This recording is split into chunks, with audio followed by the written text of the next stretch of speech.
What's up? My name is Kamal, and today I'm going to explain to you guys and girls how to install the 3-inch leveling kit on a 2007 Toyota FJ Cruiser. So we started with the front. First thing you're going to want to do is we put wheel chocks at the rear on the other side, and then you're going to want to jack up the front and put jack stands underneath here. We just put them along the frame. Also, if you're wondering where to jack the car up from the front, I'll just throw in a little clip just showing you that jacking point, which is actually part of the underbody panel. So after you jack the front up and get the jack stands, next thing you do is just zip your wheels off.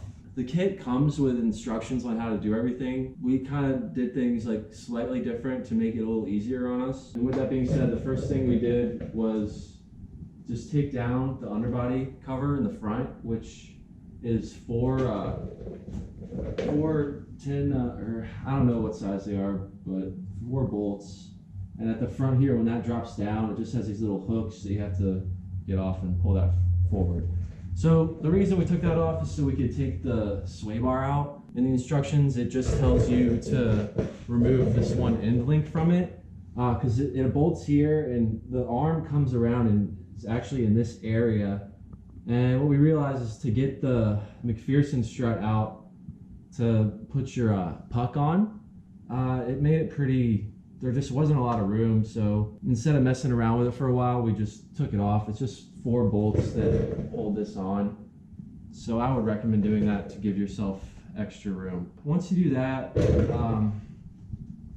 you can just leave this end link up here. And then the next thing we did was took this connector out right down here, which is like, I guess just for ABS and maybe wheel speed. And so you disconnect the connector there, and then you can pop these little clips up. There's 3. I just used the pick tool and kind of picked in here, and this pops up. So just be careful though, because you don't want to break those. So once you get these 3 clips off, there is a I think it's like a 12mm bolt right here on the back there. So you just zip that one off, and then you can just remove all that wiring and stuff and just put it to the side back here.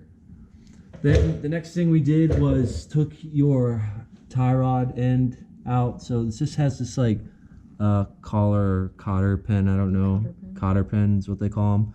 So just kind of bend these pieces here so they're straight. And then it's right here. I just used needle nose pliers and pulled it straight through. And then you remove this nut. And then to get this out, I mean, they stick in there pretty well. So you just kind of use a hammer and hammer on the side right here. I hammered on the side, and then I used my mallet and hammered here. So just kind of alternated between doing that, and then eventually it pops out. The next thing is to get this one up here, the upper control arm. This bolt's the same thing. It's like a cotter pin that kind of hooks on the back. So you kind of unhook it and this pulls straight out. And then it's the same thing. When you remove this nut as well, it's gonna not really want to come out. So you just kind of hammer on it. I hammered on it on this side and kept just alternating until eventually it popped out. And then, you know, the like stud part, just, you know, it's the part of the upper control arm, so that'll come out. The only thing when you do that is, you know, this is going to want to swing around, so just be careful. And what we did was we put a jack stand in this area to support it. So after that, then you're good to take the McPherson strut out. So this side we haven't touched yet, but we can go over to the other side and I can explain more.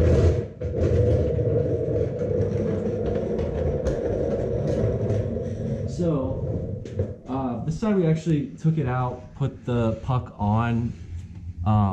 You can see how it goes in there, and already bolted this back down.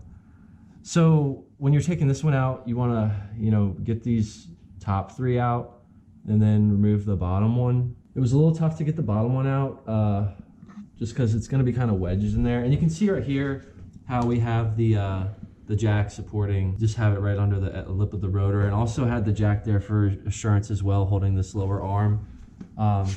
Yeah, our boot's kind of messed up. That's why there's grease everywhere. That's been like that for about a month, and we were going to take care of that after this, so you can just ignore that part. But If you come over here, I can kind of just explain. I mean, when we, while you're taking off each part, as I explained, I mean, we kind of just set them all in order. Just makes things easier. We also have all the tightening torques here, just for y'all to note. I guess the instructions did tell you most of this stuff, except for the nuts that go on top of the strut, the ones that go up here. When you get that off, like the original studs are on the strut, and see, this thing will just slide right over the original ones, and you use the original nuts to tighten those down. And then these are your new nuts for when you put this at the top there, you screw these on. So it's funny, it gave you tightening torques for everything except the nuts for the top of the strut. So those were 47 foot-pounds. The other thing, just to let y'all know, is we couldn't really do that outside of the car. I mean, I tried to help hold it while Miranda torqued him down. We tried a bunch of stuff, but it's gonna move on you. So what we actually did was we just stuck the bottom part of the strut assembly back in between here, because where these plates are on each side, it'll hold it in place. So we just put it in there without the bolt in or anything, and just held it so like this part was all the way out here, and just held it in there. So that way we were able to torque them down without the whole assembly moving on us. And then the only other thing is to torque the top. My torque wrench couldn't get the one all the way in the back. So I torqued these two down first, and then just used a wrench like this to get the back one. And once you do the first two in the front, I mean, you have a feel for how tight 47 foot-pounds is, so you can tighten this one accordingly just to the feel of it. Pretty much it, because now we're ready to go back together with this side. So we're just gonna go in reverse order of how I explained to take everything apart on the other side. We'll be good to go. Then we're gonna put the wheels back on, lower the front down, and then jack up the rear to do the rear part of this lift kit, which comes with those coil springs and new shocks. So we'll get this back together, and then we can actually maybe show you guys a comparison of each side. So we're going back together. I figured I'd just kind of explain. So the first, like I was explaining how to tighten the ones where the original studs are, which going in here.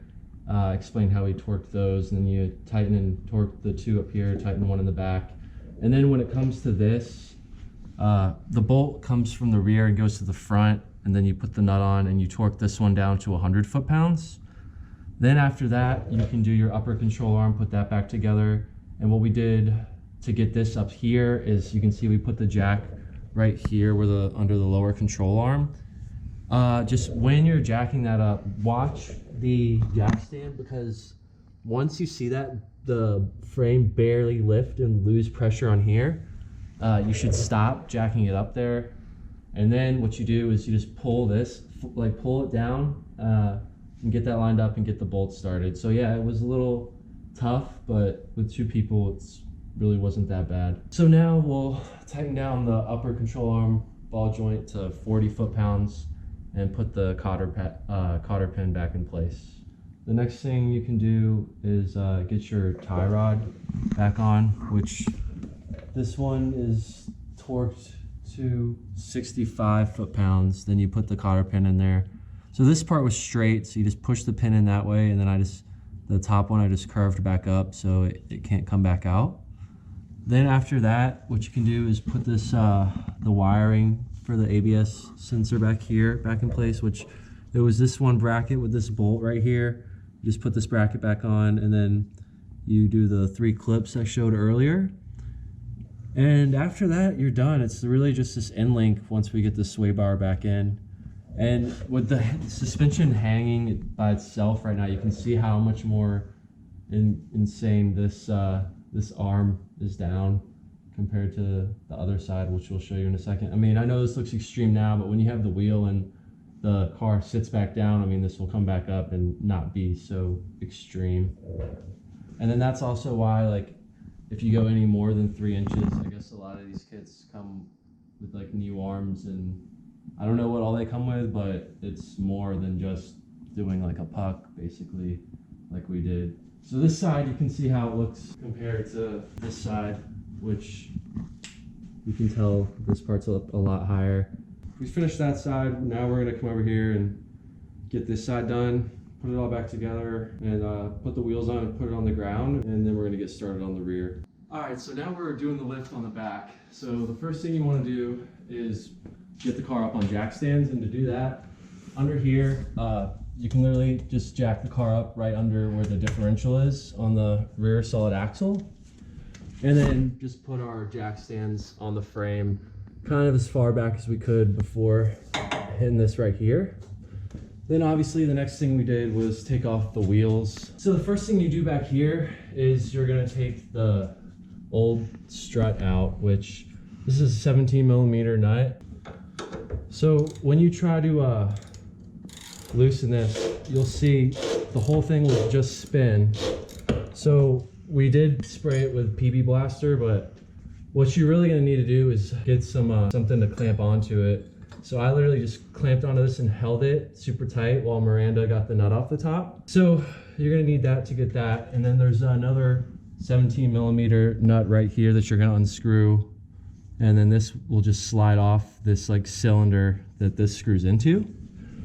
And then you can get this out. Next thing you have to do is get your sway bar and link off, which is another 17mm nut on the back side of here. Once you have those two loose, this will actually bounce, and then you'll be able to push this down and get the old spring out. So if you go over to the other side, we actually already got the new coil spring in here. I did get like spring compressors because I thought we would need to clamp on this one, which if you get some of those, you could still use it, but it'd be a lot easier if you do it the way we just did it. But you can get stuff that will pull these tight. So this is what I got. I mean, it's just Maddox is the company, but I mean, these I just got it at Harbor Freight, so it was super cheap. But you put these on, like the new one, to kind of compress it to get it in there. But we first tried to do it without that, and we were able to get it. What you're gonna have to do is have somebody ready to put it in. The like, so you can see where it ends here. And when you see the new spring, I'm sure you guys notice like one end is small and the other end is larger. The larger end goes up top, the smaller end goes here. And this will just bump up against this metal stop here to prevent it from spinning or anything. But as you can see, when I put weight on it, see how you can, once you have this and the strut out, this will really move. So I put all my weight on here, and my dad did as well, while Miranda was able to slip this in. Really the most challenging part is the back side of the coil here, just getting this part of the coil over the big metal piece right here. You just got to put as much weight as possible. Oh, the only other thing I forgot is this brake line right here. This little bracket holds it. Honestly, I don't really think that made a difference, but just to be safe so you don't put extra stress on the brake line, it was just one like 12mm bolt you just take off. And then yeah, just me and my dad put all of our weight on this while Miranda was able to get the new coil spring in there.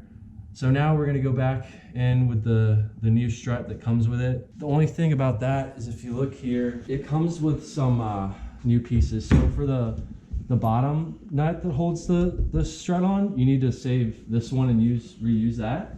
But for the top, you can see there's just a bunch of like rubber gaskets and metal pieces.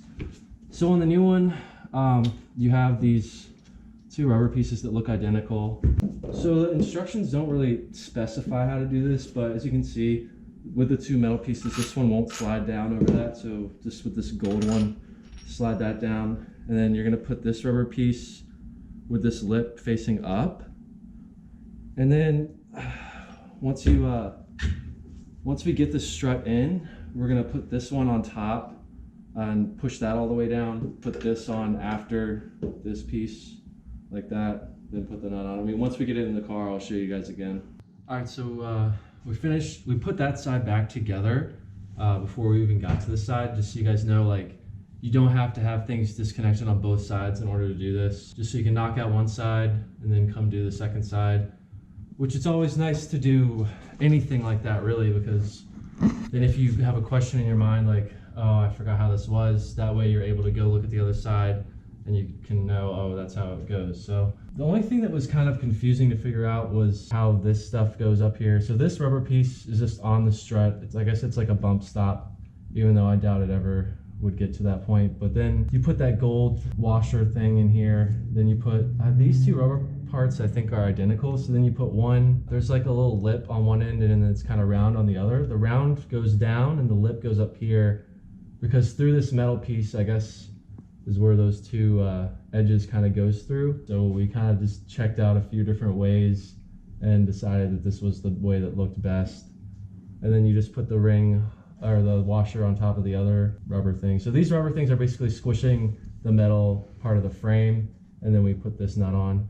And I mean, this one says to torque it to 18 foot-pounds. I mean, I literally just kept tightening it down until it wouldn't tighten anymore, because it'll just start kind of like twisting all of this to the right. That's when you know it's snug.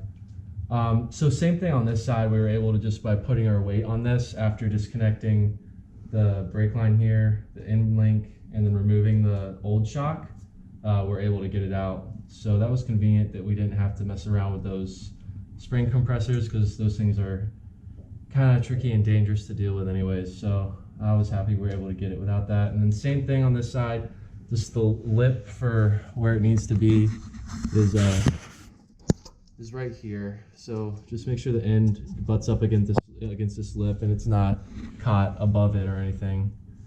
So now I'm just gonna put the wheels back on, and then you guys can check out what it looks like.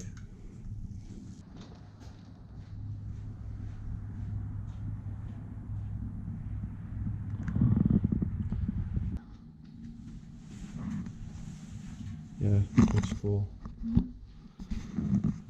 So we just finished it and just drove it around, you know, kind of like moving it back and forth, making sure there's no weird noises or anything going on, which there wasn't. Yeah, it wasn't that bad. I mean, it just took us this today to do it. It took one day. Like I was saying, I mean, it's definitely helpful to have people, especially when you're pushing down that to get the springs in. And then in the front, like the upper control arm, like getting that ball joint out, we had to hammer it a good bit. Just kind of be patient with that, and don't be afraid to really swing at it. There's like a flat area near the front where you're able to hit it. So it wasn't too bad. Definitely makes a difference. We use this for the beach. We just wanted a little extra clearance because we were getting sand and stuff. It like barely bottoms out sometimes in deeper sand. So we wanted to just get it a little bit higher. Anything higher than this is like the 6-inch kit, like I was telling you guys, which is pretty excessive because my dad has dogs that jump in the car. So thanks for watching, and I hope this was helpful to anybody doing the 3-inch leveling kit. If you watch this and you want to do it, I mean, I'll put the link in the description to the exact kit we got, and it's like 280 bucks for the rear coils, shocks, and then those front pucks that give you the extra height in the front. So please like the video and subscribe to the channel if you want to see what else we do with the FJ and to all my other cars. So thanks for watching. And then the only thing that you should do after doing any kind of lift or suspension work is get a new alignment, which for the rear, I mean, it's a solid axle, so there's really no adjustments, but for the front, there are eccentric bolts for camber and your toe, obviously. When you do this, if you look at it from a certain angle, you can tell that it definitely looks like it has a little more positive camber than it did before, meaning that the top of the wheel is kind of like leaning out this way more. It's not sitting, you guys know, but just go get it aligned.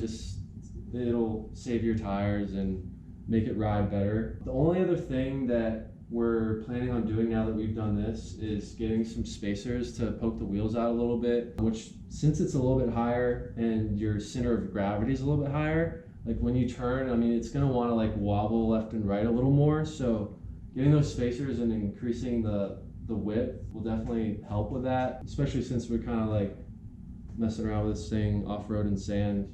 It'll be a benefit as well. So I'll post a video for that in the future when we get the spacers, and we're gonna have to like figure out like how much we want to go, because when it comes to, well, I'll tell you guys in that video. I'll see you guys later.